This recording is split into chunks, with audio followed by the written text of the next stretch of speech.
Friends, അൻസിബയ്ക്കെതിരെയുള്ള cyber attack അത് ആരൊക്കെയാണ് ചെയ്യുന്നത്, അതെങ്ങനെയാണ്? അപ്പോൾ ഇതൊക്കെക്കുറിച്ച് കൂടുതൽ അറിയാൻ എൻ്റെ വീഡിയോ കാണുക, ലൈക്ക് ചെയ്യുക, ഷെയർ ചെയ്യുക, നമ്മുടെ ചാനൽ സബ്സ്ക്രൈബ് ചെയ്യുക. എങ്കിൽ മാത്രമേ ഉള്ളൂ എനിക്ക് ഒരുപാട് വീഡിയോ ഇടാൻ പ്രചോദനമാവുള്ളൂ. അപ്പോൾ നമുക്ക് നമ്മുടെ കാര്യത്തിലേക്ക് കിടക്കാം. അൻസിബ ഹസനെ കുറിച്ച് ഇല്ലാത്ത അഭിപ്രായമൊന്നുമില്ല.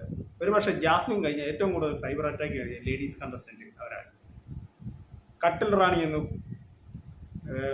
പരദൂഷണ കമ്മിറ്റി പ്രസിഡന്റ് എന്നും മുടിയനെ അഭിഷേകിനെയും കുത്തിത്തിരിപ്പുണ്ടാക്കുന്ന വ്യക്തിയെന്നും കുത്തിത്തിരിപ്പുകാരിയെന്നും ഒരുപാട് പേര് പറയുന്നുണ്ട്.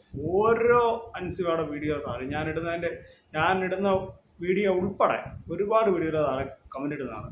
അൻസിബയെ ഞങ്ങൾക്ക് ഇഷ്ടമില്ല, അൻസിബ കുത്തിത്തിരിപ്പുകാരിയാണ്, കട്ടിൽ റാണിയാണ് എന്നൊക്കെ പറഞ്ഞ് ആ കുട്ടിയെ ഒരു സ്ത്രീയാണ്, അവരെ മോശമായിട്ട് തന്നെ ഒരുപാട് പേര് വളരെ മോശമായിട്ട്, അതും അപ്പച്ചന്മാർ അമ്മച്ചിമാർ വരെ പ്രായം ചെന്നവർ വരെയാണ് അവരെ കുറിച്ച് സൈബർ അറ്റാക്ക് ഒരുപാട് ചെയ്തത്. അതൊക്കെ ആയിരിക്കും അവർക്ക് വോട്ട് കുറയാനുള്ള കാരണം, അവർ പുറത്താകാനുള്ള കാരണം. ഒരുപാട് സൈബർ അറ്റാക്ക് നേടി. ഒരുപക്ഷെ ജാസ്മിൻ കഴിഞ്ഞ ഏറ്റവും കൂടുതൽ സൈബർ അറ്റാക്ക് നേടിയ ഒരു കണ്ടസ്റ്റൻസ് അൻസിബയാണ്. മറ്റുള്ള കണ്ടസ്റ്റൻസ് എല്ലാവരോടും കയറി വഴക്കിടാനോ അല്ലാതെ ഒച്ചപ്പാടുണ്ടാക്കാനോ ഒന്നും അവർ ചെയ്യുന്നില്ല. അവരവരുടെ ഗെയിമിൻ്റെ ഭാഗമാണ് അവരവിടെ ചെയ്തുകൊണ്ടിരുന്നത്.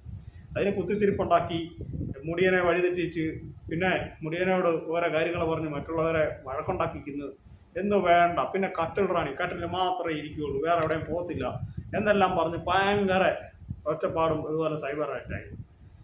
ആ സൈബർ അറ്റാക്കൊക്കെ കണ്ടിട്ടായിരിക്കും ഒരുപക്ഷെ വോട്ട് കുറയാനുള്ള കാരണം എന്നാണ് എനിക്ക് തോന്നുന്നത്. അതൊക്കെ ആയിരിക്കാം അവർ പുറത്തായത്. പക്ഷെ അവരൊരു പെൺകുട്ടിയാണ്, അവർക്ക് സൈബർ അവരവിടെ നിന്നത് അവരുടെ ഗെയിം എന്ന് പറഞ്ഞാൽ അവർ ഒച്ചപ്പാടുണ്ടാക്കുക. പിന്നെ ഇപ്പം കുറച്ച് ഗെയിമിലേക്ക് വന്ന സമയത്താണ് അവർ പുറത്തായത്. എന്തായാലും വളരെ എല്ലാവർക്കും പ്രതീക്ഷിക്കാത്ത ഒരു ഇതാണ് അൻസിബ പുറത്തായത്. പക്ഷേ അതിന് മെയിൻ കാരണം ഈ സൈബർ അറ്റാക്കാണ്, അൻസിബയ്ക്കെതിരെയുള്ള സൈബർ അറ്റാക്ക് തന്നെയാണ്.